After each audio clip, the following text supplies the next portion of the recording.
이게 좀 오래전에 한 달, 두 달 된 것 같은데, 예. 저한테 카톡으로 보내주셨던 이제 아이 작품인데요. 여러분들께 좀 소개해드려야지 하는데 제가 계속 미루다가 이제야 소개를 해드리게 됐어요.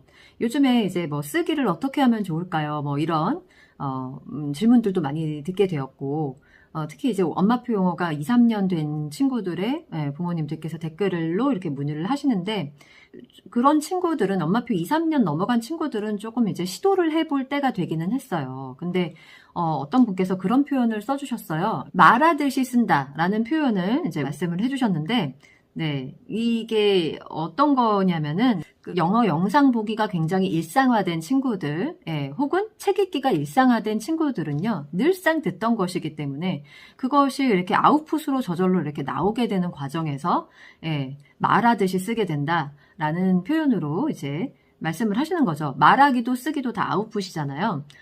그래서 저희 아이도 예전에 방송 찍었을 때, 그때 좀 인위적으로 조작한 장면이 하나가 있었어요. 이제 작가님께서, 이제 방송 작가님께서 오셔가지고 아이가 영어 구연 동화하는 걸 좀 찍자고 그러시더라고요. 이 얘기 처음 하는 것 같기도 한데, 그래가지고 아이가 그날 부랴부랴 갑자기 막 그 자리에서 막 글을 썼었거든요. 그런데 딱 저한테 이제 카톡 메시지를 보내주신 이완이라는 친구인데요. 이 친구가 써준 내용하고 되게 비슷하게 얘가 바로 즉석에서 썼던 기억이 퍼뜩 나더라고요. 그래서 그때 뭐냐면 Once upon a time 뭐 이런 거 굉장히 이런 스토리 이런 문구로 시작하는 책도 많지만 이제 뭐 디즈니 영화도 항상 이런 식으로 시작을 하기 때문에 늘 듣던 대로 아이가 저절로 이렇게 입 밖으로 튀어나오는 아웃풋이었던 거죠. 아주 자연스럽게 나왔던 아웃풋이었던 거죠. 그래서 그때 너무 오래돼서 기억이 안 나는데 제 아이는 그때 뭐 전래동화 같은 거 우리나라 전래동화를 영어로 막 썼던 기억이 나요. Once upon a time으로 시작했다라는 것만 기억이 나는데 방송 보면 다시 기억이 날 텐데 어쨌든 이런 게 이제 저희 아이뿐만이 아니라는 거를 여러분들에게 또 알려드리고 싶은 거죠. 이 친구는 이제 Once upon a time 이거 되게 웃겨요. There was a big dragon named Mom. 웃기지 않으세요? 익살스러운 표현인 거 보니까 남자인 것 같은 느낌이 좀 드시죠? 네. 그래서 엄마는 너무 기가 막히기도 하지만 한편으로 너무 잘 썼으니까 뿌듯하셔가지고 저한테 이거를 보내주신 건데 If you are captured by mom, you must finish homework. 어느 집이나 일상에서 일어날 수 있을 법한 그런 일이잖아요. 그러니까 얼마나 생생해요, 이런 표현들이. 근데 완전히 뭐 수동태, 조동사 너무나 정확하죠. You know what? 이 표현은 뭐 이제 듣고 읽기가 일상화되는 아이들에게는 너무나 자연스러운 표현이고요. I've been captured by mom. 와, 이거는 뭐 거의 중3, 고등학생들도 배우는 표현. 현재 완료 수동태. 너무 놀랍지 않으세요? 그래서 제가 이게 문법 배운 적 없냐고 몇 차례나 물어봤어요. 엄마한테. 배운 적 없으시다고. 저한테 이제 옛날에 코칭 받으셨던 분인데, 듣고 읽기만 이렇게 되는 게 오랫동안 했더니 이게 되는 게 너무 신기하시니까 저한테 카톡 메시지 보내주시는 거거든요. 그래서 이제 문법 이제 할까요? 선생님 저한테 중간중간에 이렇게 물어보세요, 계속. 근데, 아니, 이렇게 잘하는데, 고등학생 보고 이렇게 써보라 그러세요. 못 써요. 이제 이렇게 문법 법칙 외우고 막 이런 식으로 공부 학습 위주로 한 친구들은 이렇게 안 나오거든요. When I finished the homework, mom ate me. 되게 웃긴 글 썼잖아요. 그래서 내가 숙제를 마쳤을 때 엄마가 나를 잡아먹었다. 막 아이다운 상상력. 이게 보면은 이렇게 어떻게 아이가 이런 표현을 써 이러신 분 여기 계실라나 모르겠네요. 근데 아이에게 그림책을 읽어주신 분이라면 뭐 괴물들이 사는 나라라든지 그런 어떤 그 글들을 보세요. 그런 작품들을 보면은 우리나라에서는 굉장히 아이가 어떻게 저런 버르장머리 없이 이런 거 아니잖아요. 이런 것들이 어떤 아이의 어떤 상상력 속에서 이렇게 자연스러운 표현으로 나오는 게 저는 참 재미있고 뿌듯하게 느껴지더라고요. I was so nervous, I screamed and faint. 그러니까 이런 표현들은 글을 많이 읽는 아이에게서만 이제 나올 수 있는 그런 표현들인 거죠. 그래서 when I was awake, I was in mom's pool. 이게 아이다운 상상력과 아이다운 어떤 조크가 어우러진 어떤 그런 글이라고 할 수가 있는데 얼마나 생생합니까? 아이들이 정말 즐기면서 쓴 글이라는 것을 알 수가 있겠죠. So I quickly jumped into the nearby river. Oh my, the river was a pea. So this time I quickly go home. 예. So went home. 이거 왜 went를 안 썼니? 이러실 분 계실라나? 이제 안 그러시겠죠, 여러분? 예. I will never meet that dragon again. 예. 이것도 사실은요, 여러분, 이제 빈도부사 never, always 이런 빈도부사는 조동사 뒤에 옵니다. 이런 거 다 중학교 가면은 법칙으로 막 외우는 거거든요. 근데 이런 친구들이 이렇게 자연스러운 표현이 나온단 말이에요. 그 다음에도 보면은 그럼 얘가 지금 쓴 거 맞냐고 이렇게 물어보실 수도 있으시겠지만, 예, 이게 진짜 얘가 쓴 게 맞다라는 거를 또 증명하는 게 가끔 이렇게 틀려주는 게 있거든요. 여기 다음 장면에도 보면 Once upon a time there was a duck. His name is Ugly Duckling. And he was so ugly. When I grow up이 아니라 grows up이라고 이렇게 실수를 조금 했죠. 하지만 전반적인 이런 아이의 어떤 쓰기를 봤을 때 너무나 놀랍다라는 생각이 좀 여러분들도 함께 드실 것 같아요. 그래서 저만 보기는 아까워서 여러분들께 이렇게 소개를 해드리는 건데요. 그래서 일단 이제 여러분들이 이제 쓰기라는 것도 어떻게 보면은 이제 인풋이 충분히 많이 되어진 상황에서 누군가가 이렇게 물꼬를 탁 튀어주면은 저절로 이렇게 밖으로 나오는 게 이렇게 아웃풋이거든요. 자기가 이렇게 엄마를 놀리고 싶은 그런 마음? 순수한 동기잖아요. 아이들에게 있어서. 예, 그런 것들이 있으면 이렇게 툭툭 튀어나오는 거죠. 네, 여러분들께서 이제 아이들에게 이제 2, 3년 넘어가신 분들, 그런 분들은 이제 쓰기를 어떻게 접근해야 될까, 100개 쓰기부터 해야 되나, 이런, 쓰기 한 번도 안 해봤어요. 듣고 읽기만 했어요. 이렇게 말씀하시는 분들이 계시는데요.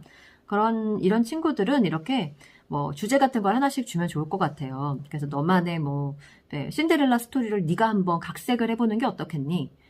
그러면 이제 듣고 차고 넘치게 이렇게 들은 아이들은 이렇게 쭉쭉 나오는 경우가 많습니다. 제가 예전에 가르치던 제자들 중에서도 그런 경우 되게 많이 봤었고요. 예, 실제로 다시 한번 여러분들께 말씀드리고 싶어서 이렇게 보여드리는 건데요. 물론 아이들이 아직은 이제 인풋량이 충분히 차고 넘치게까지는 아니어서, 예, 이렇게까지 이제 바로 툭 건드리면 툭 나올 정도가 안 되는 경우도 있을 수가 있겠죠. 예, 그런 친구들이라면 이제 실망하지 마시고, 이런 방향으로 계속 가게 되면 이렇게, 예, 자연스러운 아웃풋이 나오는구나라는 걸 엄마들께서 좀 이제 이런 사례를 통해서 좀 확신을 가지셨으면 좋겠어요. 그래서, 예, 물론 이렇게 막 문법적으로 꼭 배우지 않더라도, 예, 이런 표현들을 아이들이 문법적으로도 아주 정확하게 할 수 있다라는 것에 대해서 여러분들이 믿음을 가지신다면 오늘 여러분들이 아이들에게 이제 만들어주시는 영어 환경이나 영어 책 읽어주기, 영어 책 듣게 하기, 이런 영어 책 집중 듣기 이런 활동들의 의미를 더 가지실 수 있지 않을까 해서 오늘도 이제 아이의 작품 하나 소개를 해봐드렸습니다. 여러분들이 이제 우리 아이는 왜 안 될까? 이런 생각들을 많이 하시는 거를, 제가 알고는 있는데요. 이제 쓰기도 아이의 어떤 특성이나 특징이나 아이 고유의 어떤 언어력이라든지, 예, 아이가 그리고 평소에 얼마나 많은 이제 문자, 활자화된 일단 글들을 읽었는지에 따라서 아이의 어떤 상상력이나 창의력, 방금 전에 보여드렸던 그런 작품들은 이 스토리를 만들어내는 거에 그다지 이렇게 재미를 못 느끼는 아이들에게는 나오지 않는 표현이겠죠. 그런데 이거는 이제 아이의 개성에 따라서 나오는 것일 뿐이고, 하지만 인풋을 많이 한 아이들에게는 이런 여러 가지 표현들이 머릿속에 이제 내재되어 있는 것만큼은 사실이다라는 것을 여러분들에게 좀 알려드리고 싶었습니다. 이게 이제 물론 인풋의 결과이기는 하지만요, 아웃풋을 통해서 아이가 또 발전을 하기도 합니다.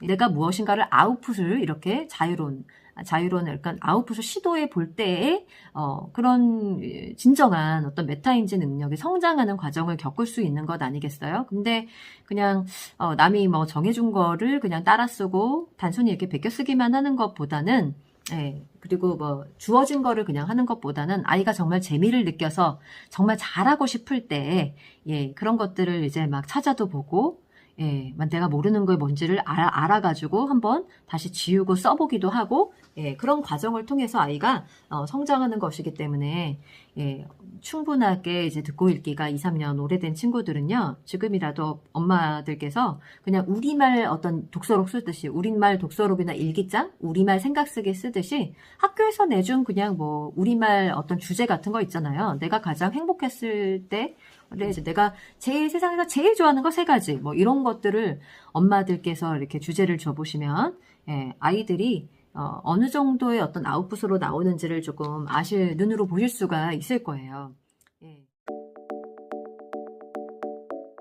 단순히 문법이나 철자가 이제 맞고 틀리고를 지금 여기서 우리가 막 엄격하게 적용해서 아이한테 혼내고 막 이런다면 아이는 이렇게 재미있는 글쓰기를 더 이상 하기가 싫어질 수 있다라는 점을 여러분들이 좀 기억을 하셨으면 좋겠고, 지금 이렇게 엄마를 뭐 드래곤에다가 비유를 하고, 예, 그리고 뭐 똥, 오줌, 뭐 이런 얘기들 애들이 즐거워하는 어떤 그런 글의 소재잖아요. 예, 그런 것들이 이렇게 나왔을 때에는 그저 엄마가 굉장히 좀 재미있어 해주고, 좀 놀리려고 엄마를 그래서 놀림도 살짝 당해주고, 예, 그러지만, 예, 엄마가 그거를 좀 아이들에 대해서, 너무 여기서 이렇게까지 놀리는 어떤 그런 상황 속에서도 이런 걸로 막 틀렸다고 하는 것보다는, 예, 이렇게, 저한테 이렇게 카톡 보내주신 것처럼 자랑해 주시고, 예, 아이를 좀 뿌듯하게 여겨주신다면, 아이가 상상의 나래를 더욱 많이 펼치면서, 예, 스스로 정말, 예, 마음에서 우러나오는 쓰기, 예, 그런 것들이 좀 이어질 수 있지 않을까라는 생각을 합니다. 뭐, 그 이전 단계에서의 쓰기에 대해서는 제가 예전 영상에서도 많이 말씀을 드렸기 때문에 링크를 해드리는 걸로 하고요. 네. 그럼 오늘은 우리 아이의 쓰기, 어떤 식으로 발달을 하는지에 대해서 사례를 가지고 와서 여러분들께 말씀을 드려봤습니다. 궁금한 점 있으시면 또 댓글 달아주시고요. 오늘도 시청해주셔서 감사합니다.